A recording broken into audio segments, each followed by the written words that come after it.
5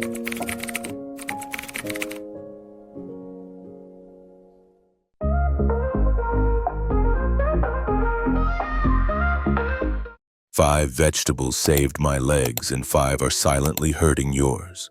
The fall that wasn't an accident. Every second someone over 65 falls in America.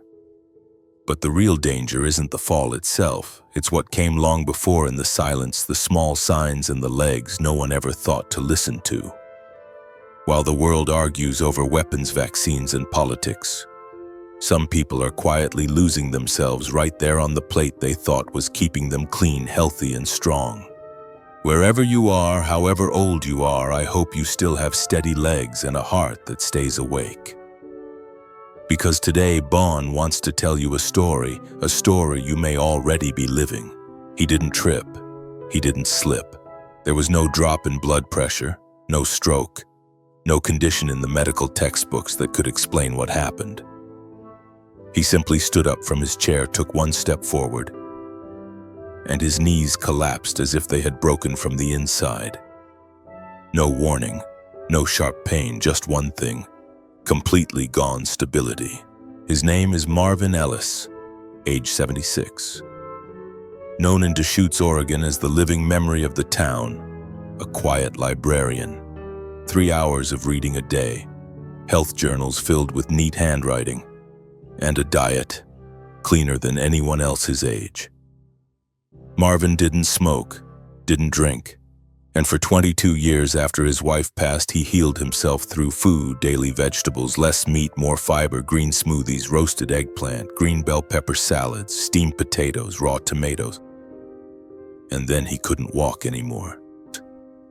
Lying on the cold hardwood floor, back damp with sweat, hands trembling but mind still clear, Marvin didn't panic. He simply whispered, as if confessing something he didn't want to admit, "I thought I was doing everything right." The ER doctor confirmed no stroke, no major bone loss, no emergency visible on any scan. But then came the question, the one that struck Marvin like a slap across the face. "Can you list for me the vegetables you usually eat?" And as Marvin began, eggplant, potatoes, green bell peppers, raw tomatoes, sprouts, raw mustard greens, mature spinach. The young doctor just nodded, said nothing more. That night in the recovery room, Marvin couldn't sleep. Not because of pain, but because for the first time in his life he started to doubt the very thing he had always believed was right. One question kept echoing in his mind. If I'm eating clean, why can't I stand up? Have you ever questioned your own nutrition beliefs, or are you still repeating something you were told was good, without ever checking if it still fits the body you live in today? Marvin Ellis was that person, and his fall wasn't an accident. It was a wake-up call. It was his body, after 76 years of endurance, finally speaking up. You don't lose your legs in one fall. You lose them, one wrong bite at a time. I thought I was eating well. I used to believe that eating lots of vegetables, cutting out meat, quitting sugar, and avoiding fried foods meant my body would stay healthy. I was confident I was living healthier than 90% of the population. I no longer had a wife, I no longer had a job, but I still had clarity. I could read, I could research, and I approached food like I approached books, carefully, intentionally. Breakfast, a spinach smoothie with banana and a handful of raw bean sprouts. Lunch, steamed potatoes, roasted eggplant in olive oil, and sautéed green bell peppers. Dinner, a raw salad, tomatoes, kale, green peppers, a few mint leaves and flax seeds. No red meat, no soda, no white bread. I even once turned down a family BBQ because it didn't align with my healing diet. But then I fell. Not from pain, not from an accident. My legs simply couldn't hold me anymore. I lay there in the hallway, and one question hit me like a cold blade straight to the chest. If I've been eating so well, why do I feel weaker every day? I began retracing everything, every dish I made, every blog I trusted, every nutrition video I saved in my health folder, and slowly, I realized something I had never dared to consider. Not all vegetables are good. Not all plant-based foods are gentle. And eating more greens isn't the only path to health. The problem wasn't the vegetables, the problem was my assumptions. I ate plenty, but I chose poorly. I cut out meat but replaced it with plants that quietly eroded my memory, my strength, my body's ability to recover. Eggplant. What I once saw as an antioxidant hero contains solanine, which can trigger joint inflammation. Green bell peppers, crisp, cool, colorful, are high in lectins that irritate the gut and block mineral absorption. Raw bean sprouts deemed clean can disrupt digestion in aging immune systems. White potatoes, mild, comforting, have a high glycemic index which can damage blood vessels, especially in the legs. Raw tomatoes, my daily staple, were the hidden trigger behind my nighttime leg cramps. I looked back at my entire eating revolution and realized I wasn't wrong from the start. I just stopped too soon at belief and didn't go far enough toward truth. That was when I remembered something my wife once told me not long before she passed. Don't believe anything, not even what I say, until your body feels light. My body was no longer light, and my mind was weighed down. I knew it was time to begin again, not from scratch, but from the very plate of vegetables I once believed was perfect. When the doctor asked what I ate, I went to the doctor, not because I thought something was seriously wrong, but because I felt like I was slowly losing my sense of being. Me. I could no longer stand steadily, couldn't walk far, couldn't go downstairs without gripping the handrail tightly. I entered the clinic quietly, sat among other older adults, and wondered, is this just the natural transition everyone goes through? Am I simply aging, or am I breaking? The doctor was young, maybe just past 30. I hesitated when he walked in. Some part of me assumed he couldn't possibly understand what I was going through. But then he didn't start by asking about my medical history, medications, or blood test results. He sat down, opened my health journal, and simply asked, "Mr. Ellis, what do you usually eat in a day?" I laughed like he'd asked a joke. Then I answered proudly, clearly: breakfast spinach smoothie with banana bean sprouts, chia seeds. Lunch roasted eggplant, steamed potatoes, green bell peppers. Dinner raw salad with tomatoes, kale, and a slice of brown rice cracker. I rarely eat meat. No sugar, no fried food, no packaged meals. He didn't respond right away, just nodded and took notes. Then he asked, "Do you often feel bloated, have cold feet, leg cramps at night, or trouble sleeping?" I nodded, yes, but I figured, that's just age. He gently shook his head. "Not always. Sometimes it's the vegetables." I froze. "The vegetables?" "Yes," he said. "Some vegetables are wonderful, but in older adults, especially those with sensitive circulation, nervous systems, or joints, certain vegetables can cause low-grade inflammation, poor nutrient absorption, and gradual muscle weakening." I stared at him, and for the first time in my life, my confidence in how I ate began to crack. Vegetables, what I once considered my nutritional shield, could they really be the reason my legs could no longer hold me? He continued, "Eggplant contains solanine, can cause inflammation and numbness.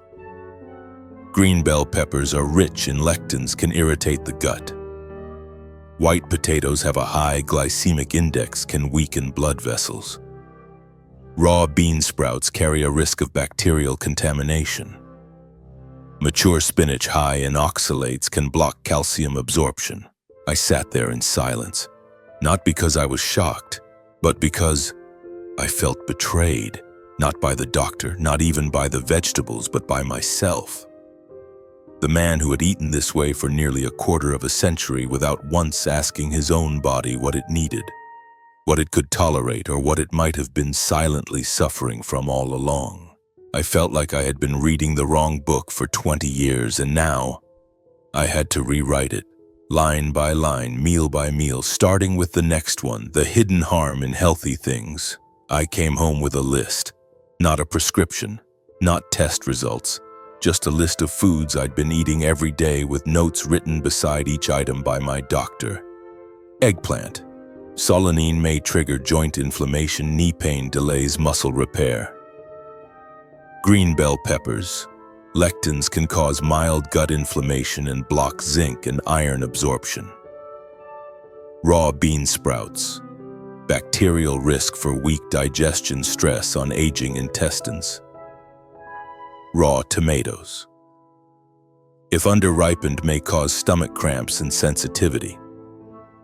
White potatoes. High glycemic index promotes inflammation, weakens blood vessels in the legs. Raw kale can block iodine absorption, affecting thyroid function. Mature spinach. High in oxalates, interferes with calcium, increases risk of kidney stones. I looked at that list and saw myself. A quiet version of Marvin who had been weakening each day because of a blind trust in what I believed was clean. I sat alone in my kitchen, the place I once felt most proud of. Everything was tidy. Everything labeled fresh, whole, beautiful. I used to call it my prescription-free therapy room. Now I wasn't so sure. I opened the fridge, stared at trays of glossy eggplant, containers of prepped salad, jars of green juice I used to call elixirs, and suddenly I felt a chill, not from a breeze, but from a growing fear that I had been poisoning myself quietly, systematically, with the very meals I'd worked so hard to make feel safe. My mistake wasn't my intention, it was my ignorance. Not all vegetables are good for all people. What works at 40 might not work at 70. Fewer calories and less fat doesn't always mean healthy. An aging body is not a younger body with wrinkles. It needs gentleness, it needs timing, it needs to be heard. Then something terrifying dawned on me. I had spent my entire life reading books, but never once learned to read the signals of my own body. I had read Orwell, Hemingway, Sagan, but I couldn't read the warning in my knees when I stood, couldn't interpret the grinding in my hips when I bent down, didn't understand why after a healthy meal I felt so drained I needed to lie down all afternoon. And the saddest part, I called all of that normal. I accepted numbness as a symptom of aging, accepted brain fog as part of getting old, accepted insomnia, leg cramps, and cold feet as things that just happen when you're over 70. But no one told me. Those aren't age. They're consequences of repetition, of misinformed habits, of beliefs that never got updated.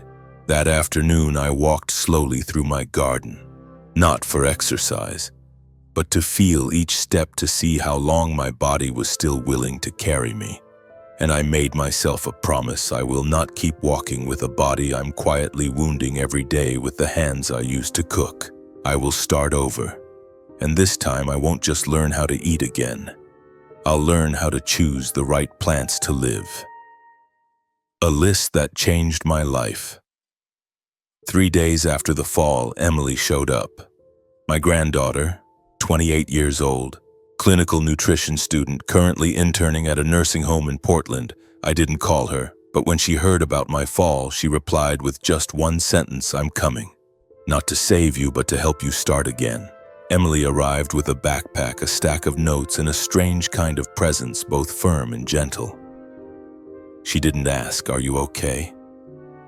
She didn't say, "See, I told you so." She simply placed a piece of paper on the kitchen table, the table where I drank tea every morning, and said, "This is a list, not to restrict you, but to help you understand. Eating right isn't the same as eating clean." I looked down at the page. 2 columns. On the left in bold, 15 vegetables to avoid or limit after 65. On the right, 15 vegetables to help rebuild legs, circulation, memory, and digestion. This wasn't the first time I'd heard of these things. I'd skimmed some names before, heard a few YouTubers mention lectins in bell peppers or solanine in eggplant, but no one had ever collected it just for me with notes that were this clear, this specific. Examples like eggplant contains solanine linked to joint inflammation, particularly harmful for those with cramps or knee issues. White potatoes, high glycemic index weakens blood vessels in the legs, slows reflexes, increases fall risk. Green bell peppers, rich in lectins, blocks zinc absorption, affects motor nerves. Raw sprouts may carry bacteria unsuitable for weak digestion, causes bloating and nutrient malabsorption. And on the right vegetables I rarely thought about. Broccoli, rich in sulforaphane, improves peripheral circulation, deeply anti-inflammatory. Beets, natural nitrates, dilates blood vessels, boosts oxygen delivery to leg muscles. Kale, full of vitamin K and lutein, supports memory and joint mobility. Carrots, beta-carotene, protects motor neurons, slows eye aging, supports balance. Asparagus, onions, parsley, natural diuretics, help reduce leg swelling. Emily said, "We don't need to eat like saints, just like people who are listening to their bodies." That sentence felt like poetry. I had written hundreds of poems for my late wife, but I had never written a single line for my own body. That afternoon, we reorganized the fridge together. We didn't throw anything away. We simply separated the things that needed a pause and made space for what would now be prioritized. Emily showed me how to steam vegetables without losing nutrients, how to soak mature spinach to reduce oxalates, how to boil beets for just 15 minutes to preserve their nitrates, how to blanch broccoli, drizzle olive oil, and activate sulforaphane. No pills, no supplements, just vegetables. And a partner patient enough to walk with me from the beginning, leaf by leaf, step by step. That night, I sat down to write in my journal.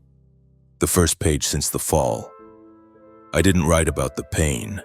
I didn't write about fear. I wrote just one sentence: I've been walking the wrong path for 22 years. Simply because no one ever handed me a list like this. And starting tomorrow, I will begin again. Not from youth, but from a refrigerator that finally knows the difference between what heals and what has been quietly taking my legs away. The first 7 days. Detox without juice. On the first day, I had steamed broccoli with a small piece of salmon and a few roasted sunflower seeds. No salad, no green smoothies, no roasted eggplant or boiled potatoes, just simple, lightly seasoned food, exactly what Emily had recommended. I didn't expect to feel anything different. I thought vegetables are vegetables, what could possibly change? But that night, I slept deeply. No more waking from leg cramps. No more cold feet even under the blanket. And the next morning, when I placed my feet on the floor, I stood up more smoothly. Not a miracle. Not pain-free, but lighter. On the second day, Emily made soup. Beets, onions, rainbow chard, and a handful of fresh chopped parsley. I never liked the smell of parsley, but I ate it anyway. And while eating, I found myself in tears. Not because of the taste, but because it had been so long since I'd eaten a meal and not felt exhausted afterward. Before this, every meal left me needing to lie down for 30 minutes. Not from overeating, but from bloating, brain fog, a heavy, pounding heart. I used to call it digestive fatigue and assumed it was normal for my age. Now I know. That was my body fighting to process something it didn't want. On day 3, I had soft steamed carrots, a bit of quinoa, and a drizzle of olive oil. I remember that day clearly because something remarkable happened. After lunch, I picked up one of my wife's old poems, and for the first time in 6 years, I remembered the ending, every word, every punctuation mark. Before, it had always been fuzzy, incomplete. But that day it played in full like a film projected on the inside of my mind. I couldn't believe that something as small as changing my vegetables could brighten my memory. Emily explained beta-carotene in carrots, lutein in kale, and nitrates in beets. Increase oxygen to the brain. They soften small blood vessels, and that's better than any so-called brain supplement you'll find on a shelf. On the fourth day, I took a short walk around the house. Just 12 minutes. Not to exercise, but because I felt energized. Not hyper, but gently alert, like a jazz song playing in perfect time. I noticed my hands no longer trembled when pouring tea. My knees stopped making that click every time I stood. And inside my heart no longer echoed that quiet question, how long until I fall apart completely? On the fifth day, we cooked steamed asparagus with soft-boiled eggs, sautéed kale in sesame oil, and a small handful of toasted walnuts. As we ate, Emily talked about magnesium, vitamin K, healthy fats, and microcirculation. And it suddenly clicked. The body doesn't need a green juice cleanse. It needs knowledge. It needs kindness in each bite. And it needs patience to recover. On the sixth night, I didn't need my body pillow. Didn't need to wedge cushions under my legs. Didn't curl up tight like I always did. I slept like someone who no longer had to brace for pain. On the seventh day, I looked in the mirror. Not to see if I looked younger, but to thank the older man in the reflection for finally learning to listen. 7 days, no juice, no fasting, no dramatic detox, just different vegetables. And my body, which had been screaming in silence for years, finally sighed in relief. Thank you. You're finally listening. Taste returned, so did memory Sunday morning. The sunlight was soft and golden. Emily had prepared a simple breakfast, shredded fresh carrots, thinly sliced purple cabbage tossed with green apple-soaked chia seeds, and a drizzle of naturally fermented apple cider vinegar. I looked at the plate in front of me, colorful like a painting, and I hesitated. For the past few years, I ate out of habit. My taste buds had dulled. Food had become something to fill me, to be correct, not enjoyed. And I had assumed that was just part of getting old. But the first bite that morning was different. The cabbage had a subtle, sweet finish. The carrot was crisp, light, nothing like the bland memory I carried. The green apple was softly tart yet bright. Every ingredient had its place. No flavor overpowered the other. It felt like someone had flipped the switch on my tongue. I set down my spoon and laughed. Not out of surprise, but out of realization I was tasting again. Layer by layer. And I couldn't remember the last time I'd truly tasted anything. Emily looked at me. She didn't say much, just smiled. Taste is part of memory, she said. You didn't just lose flavor, Grandpa. You lost the memories tied to it. I sat there silently. And then in one quiet, almost surreal moment, I remembered a poem I had written for Clara, my wife, on her 60th birthday. One I could never recall fully after she passed, one that lived only in pieces, fragments. But that morning after breakfast, I stood up and recited it. Every word, every line, a hand that holds an entire autumn, a gaze that carries the wind, and a person who walks beside you long enough. Holds the youth you thought you'd lost. Clara's poem, 2005. Emily cried. So did I. Not because of the poem, but because we had just witnessed memory restored by vegetables. No pill could have done that. No prescription had ever told me to eat carrots and cabbage to remember my wife. No one had warned me that taste is the doorway to the mind. I used to think memory loss was just part of aging. But that day I began to believe something else. That part of me hadn't disappeared. It had just been buried beneath the wrong foods, eaten at the wrong times, in the wrong ways. And when I began to eat right, the right vegetables, cooked the right way for the stage of life I was in, the doors started to open. I remembered the name of an old friend. I remembered the last afternoon Clara and I walked through the woods. I remembered the scent of the gloves she used to knit and I knew my body was responding, not with words, but with memory, with deeper sleep, with real laughter, with the ability to walk without needing to hold on to anything. All of it started with a morning salad.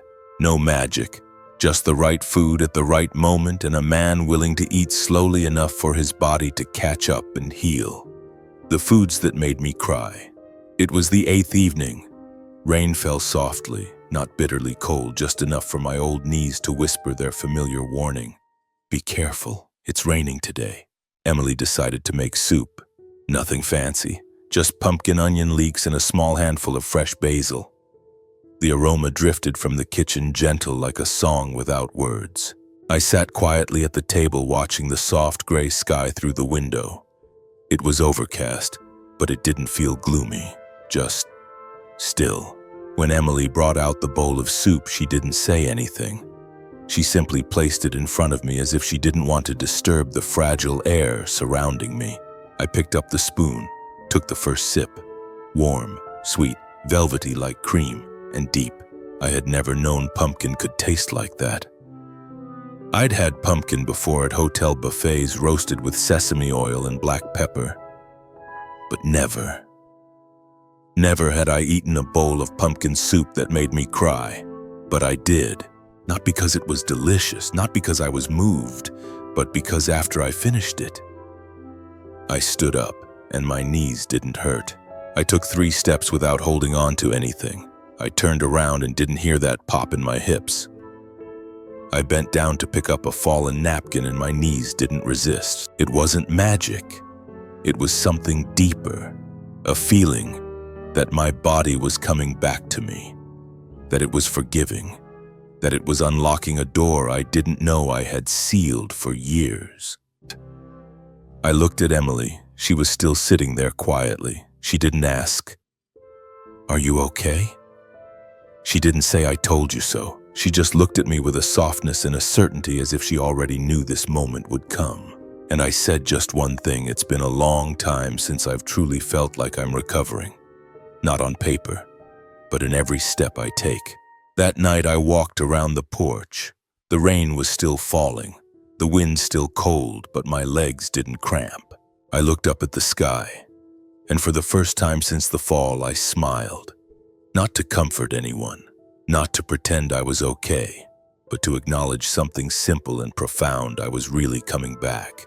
Not because of medication, not because of physical therapy, but because of a bowl of soup made from the right vegetables on the right day in the right way that my body was finally able to accept. No one taught me this in 76 years, but today I learned. Sometimes the meal that makes you cry isn't the spicy one. It's the one that reminds you of how strong you used to be and gives you a reason to believe you can be strong again. Science, that sounds like poetry. I used to think nutrition was dry, just a cluster of numbers and charts, calories. Fiber, glycemic index, vitamins A, B, C, D, symbols, measurements. Things that only doctors or dietitians were supposed to understand. But when Emily began speaking to me about vegetables, about sulforaphane, nitrate, lutein, I didn't hear science anymore. I heard music, as if the language of biochemistry had transformed from sterile lab terms into soft flowing lines of poetry my body had been waiting to hear for years. Sulforaphane in broccoli is like a gatekeeper, Emily said. It cleans up the tiny inflamed fragments that build up over time. It doesn't shout like a painkiller. It works quietly every day inside each cell. I nodded. Not because I understood the molecular structure, but because I felt grateful. "And what about the nitrates in beets?" I asked. "That's a breeze," she said. "They open up the tiniest blood vessels, sending oxygen to the forgotten places, like your feet, like your knees finally sighing with relief as they begin to breathe again." I didn't know whether to laugh or cry. My body had been sighing, tired, starved for oxygen, and I hadn't known. I thought I lacked exercise, lacked vitamins, lacked supplements, but really, I just lacked the right vegetables. Emily went on about lutein in kale, a nutrient that helps protect the brain from memory loss, slows vision, decline, keeps the eyes sharp and the mind clear. about vitamin K in leafy greens helping blood flow better, bones grow stronger without needing high-dose calcium, about magnesium in sunflower seeds soothing the nervous system, deepen sleep, calming muscle spasms. I sat there with a warm cup of tea in my hands, silent like an old student. Not to memorize, but to finally understand that my body for decades had been trying to send the simplest messages, and I had been too busy to listen. Broccoli wasn't just food, it was a quiet gatekeeper. Beets weren't just red roots, they were a fresh pulse for my legs. Kale, carrots, parsley, onions, not just ingredients, a rescue team I'd never invited in the right way. And when I began eating again, simply correctly with intention, I didn't feel like I was eating healthy. I felt like I was finally respecting every cell in my body. That afternoon, Emily read aloud a study from the Institute for Aging. Just 1 cup of leafy greens a day can reduce cognitive decline by 34%.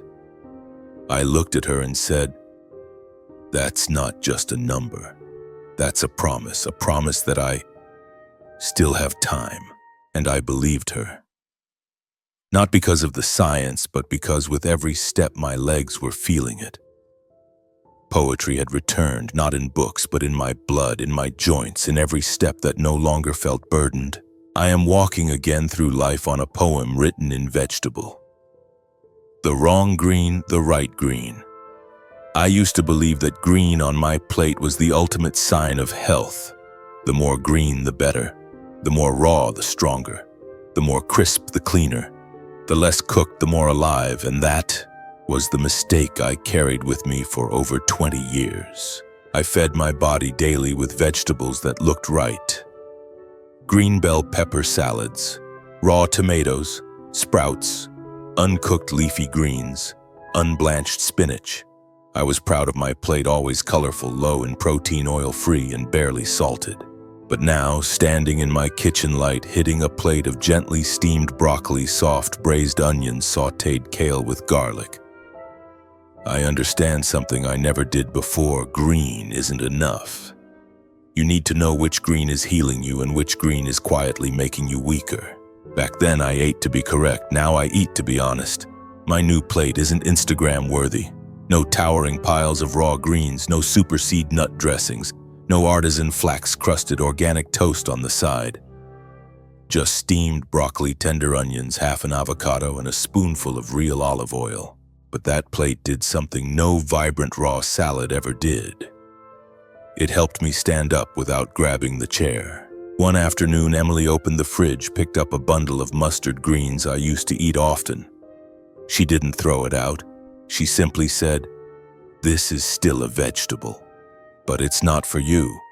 Not because it's toxic, but because your body isn't strong enough anymore to handle things that stimulate even if they look healthy." I thought about all the things I used to be proud of.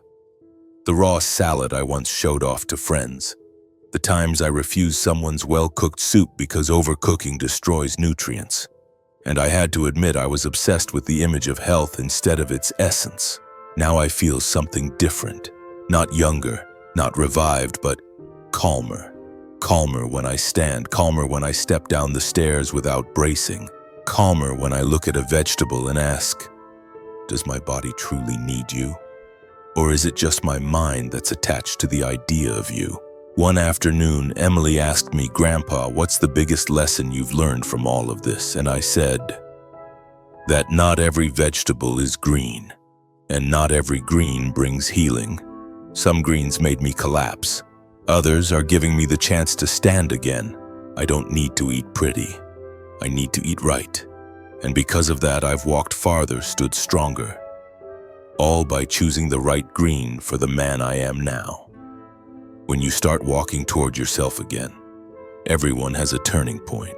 Not because they took the wrong path, but because they finally realized they had wandered too far from their own body.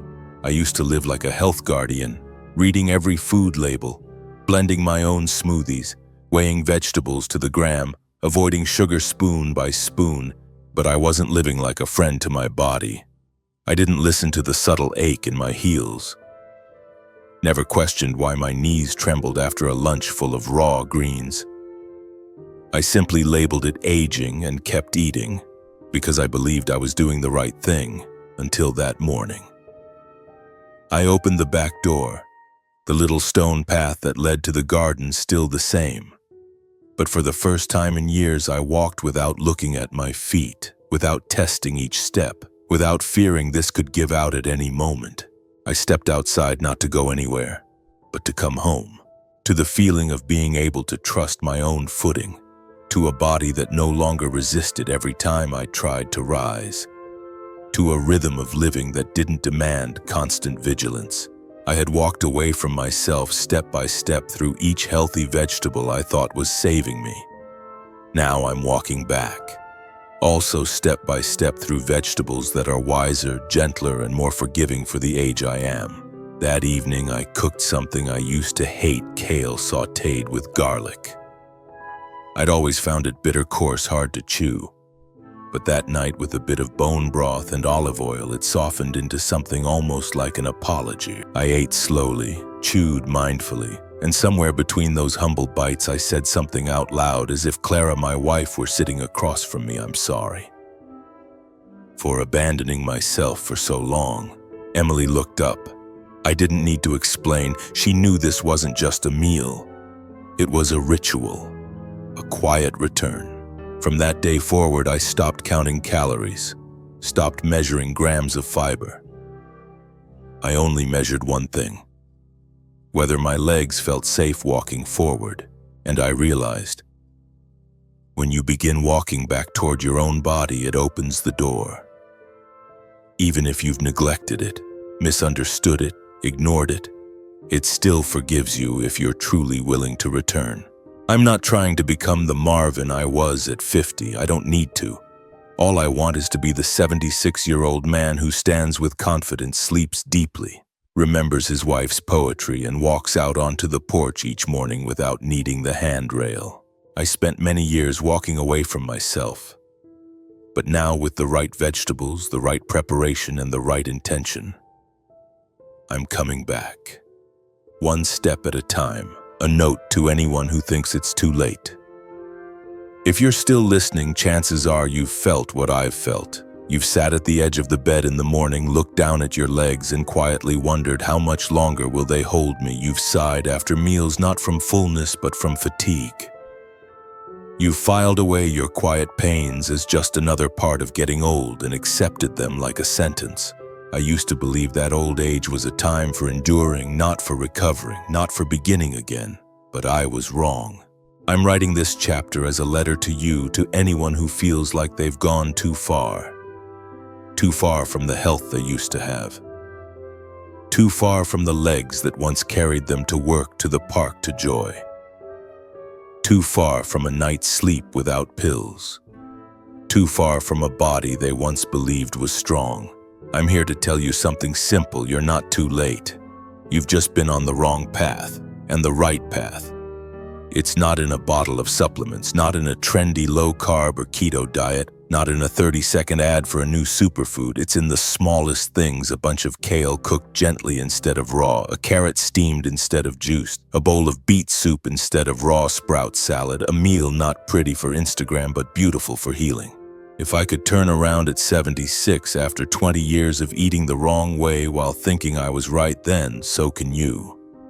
And not out of desperation, but out of awakening. I'm writing these words on a quiet autumn morning. There's a bowl of warm oatmeal in front of me with steamed bok choy, soft carrots, and onions. I eat slowly. I look out the window. The wind is gentle. The leaves fall gold. And I don't dwell on what I've lost. I think only of what I've just regained. The right to walk again in the right way, with a body that understands me and is finally understood. If you're reading this or hearing it, I ask you to pause. Place your hand on your knee and ask, am I really being kind to the legs that have carried me through an entire life? If the answer is not sure, then I invite you, starting today, to begin again. You don't need to change everything. Just one thing, one vegetable, one method, one mindset. Your body has never been against you, it's just been waiting for you to return. And it will forgive you if you begin today. Marvin Ellis, 76 years old. A man who just learned to walk again because of the right plate of greens. It's not what you eat, it's what you believe. Are you still here? If you've made it to these final moments, then maybe, just maybe, your heart, like Marvin's legs once did, is waiting for a reason to keep going. Maybe you haven't fallen. But you know the unsteady feeling when you stand up too quickly. You know the ache in your knees climbing the stairs. You know the quiet, haunting thought, how much strength do I really have left? We all grow old. But growing old doesn't mean we have to surrender. It doesn't mean we must trade balance for age. It doesn't mean we eat salad every day but no longer have the strength to walk around the garden. Marvin's story wasn't a miracle. It was a reminder. You don't need to return to who you were at 30. You only need to return to the version of yourself who still believed in your own legs. I'm Bon, and I believe that every meal is a message to your future. Every vegetable you choose, every way you cook it, is an act of love for the you of tomorrow. You don't need to understand every term like sulforaphane or natural nitrates. You only need to understand one thing. Your body is still listening. It hasn't abandoned you. It's just been waiting for you to stop and ask what it truly needs. And if you need a place to start with the right green, not the trendy one, not the most expensive one, but the one your body receives gently, kindly, without strain. Thank you for walking this journey with me and with Marvin. If this story touched something inside you, share it. Leave a comment. I will change my greens to reclaim my step. And don't forget, follow the life after 60, where every story is a map that leads you back to where your body has been waiting, not just to survive, but to live fully. You're not late, you just haven't started right. And from today forward, we begin again together.